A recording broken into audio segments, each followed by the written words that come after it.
శ్రీశైలశృంగకుహరేషు కదోపలప్స్యే గాత్రం యదా మమలతాః పరివేష్టయంతి కర్ణే యదా విరచయంతి ఖగాశ్చ నీడాన్ అంటారు. శ్రీశైలంలో బాగా ఏకాగ్రత కుదురుతుంది అని అంటారు. శ్రీశైలశృంగకుహరేషు కదోపలప్స్యే, నేను ఆ శ్రీశైల క్షేత్రంలో ఉన్నటువంటి ఒక గుహలో కూర్చుని అటువంటి ధ్యానమునందు ఏకాగ్ర దృష్టితో ఉండడం ఎప్పుడు జరుగుతుంది? కదోపలప్స్యే గాత్రం యదా మమలతాః పరివేష్టయంతి, నేను ఆ ఏకాగ్ర దృష్టితో ఉండిపోవడంలో నా శరీరం కదలకపోతే, ఇది కదలదు అని మొదట ఎవరు నమ్ముతారంటే తీగ నమ్ముతుంది. ఇది కదలదు అని నమ్మిందనుకోండి, అలా పాకుతున్న తీగ దాన్ని అల్లుకుంటుంది. ఇప్పుడు ఒక వాహనం ఉందనుకోండి, మీరు దాన్ని పొద్దున్న తీసి సాయంకాలం తీసి కదుపుతున్నారనుకోండి, అక్కడ ఉన్న దాని మీదకి తీగ ఎక్కదు. అదే వాహనం కొన్ని నెలలుగా మీరు వాడడం మానేసి అక్కడ పెట్టేసి వదిలేశారనుకోండి, దాని మీదకి తీగ ఎక్కుతుంది. అది వాహనమని దానికి తెలుసు, ప్రాణం ఉంది. ఇది కదలదు, దీన్ని యజమాని వాడటలేదు, ఇది ఇలా ఉండిపోయిందని దానికి అల్లుకుంటుంది తీగ. ముందు తీగ నమ్మాలి.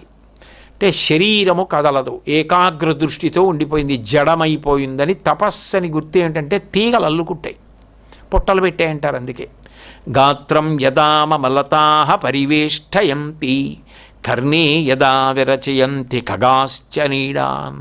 అప్పుడు పక్షులు నమ్ముతాయి, నమ్మి చెవుల్లో పుల్లలెడతాయి. అంటే సాధారణంగా ఎక్కడనో పుల్లడితే ఉలిక్కి పడకపోవచ్చు, కానీ చెవిలో పుల్లడితే ఉలిక్కి పడ్డవు. అంటే చెవిలో పుల్ల పెట్టినా ఆయనకి తెలియదు, అంత ఏకాగ్ర దృష్టిలో ఉండిపోయాడు. అప్పుడు పుల్లలు పెట్టినవి గూళ్ళు పెడతాయి, గూళ్ళు పెట్టినవి గుడ్లు ఎడతాయి, గుడ్లెట్టినవి పొదుగుతాయి, పొదిగినవి పిల్లల్ని పడతాయి, ఆ పిల్లలకు ఆహారం పెడతాయి, పిల్లలు అరుస్తూ ఉంటాయి, అయినా ఆయనకి తెలియదు. అంత ఏకాగ్ర దృష్టితో ఉండిపోయాడు. అది నాకెప్పుడు కలుగుతుందో అన్నారు శంకరాచార్యులు వారు. నిజమా? ఆయన తపో రాశయే నమః, ఒక్క క్షణంలో ఆయన జారిపోతారు. అలా అటువంటి ధ్యానంలోకి వెళ్ళిపోతారు.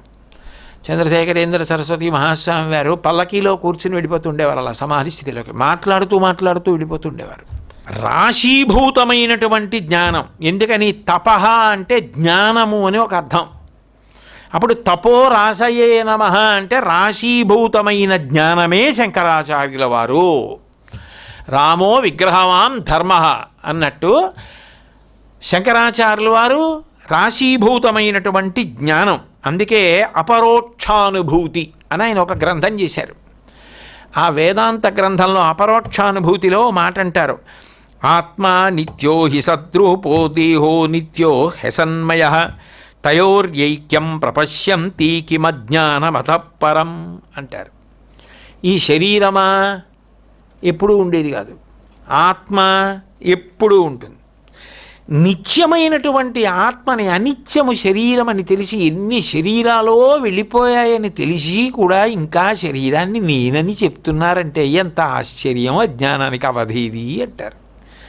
అంటే అంతటి రాశీభూతమైన జ్ఞానం. కోటాను కోట్ల మందిని ఈ ప్రవచనం అయిపోగానే మళ్ళీ నేనంటే ఇలా చూపించే నా బోటిగాళ్ళు కోట్ల కోట్ల మంది ఉన్నటువంటి చోట ఇది నేనంటాడు ఇన్ని వెళ్ళిపోతూ ఉండడం చూసి, అది కాదు కదా, ఇది నేనని తెలుసుకుంటున్నది ఏదో అది కదా, నేను దాని వైపుగా అడిగేయడేమిటి అని ఆశ్చర్యపోయారు శంకరాచార్యులు వారు. ఏ స్థితిలో కూడా తాను అలాగే నిలబడిపోయారు, అంతే, అలాగే ఉండిపోయారు, ఆత్మగానే ఉండిపోయారు. ఎందుకనంటే ఆయన చేతిలో వాదనలో ఓడిపోయినటువంటి వ్యక్తి. కొన్ని గ్రంథాల్లో ఆయన పేరు అభినవగుప్తుడు అని ప్రతిపాదించారు, కొన్ని గ్రంథాల్లో అసలు పేరు వ్రాయలేదు. శంకర విజయాల్లో ఆయన ఏం చేశాడంటే ఆయన మీద కొన్ని మంత్రములు ప్రయోగించాడు, ఆభిచారిక హోమం చేసి. అంటే ఆయనకి వ్యాధి కలిగి ఆయన నిర్జింపబడాలని. అప్పుడు ఆయనకి భగంధర వ్యాధి అని ఒక వ్యాధి వచ్చింది.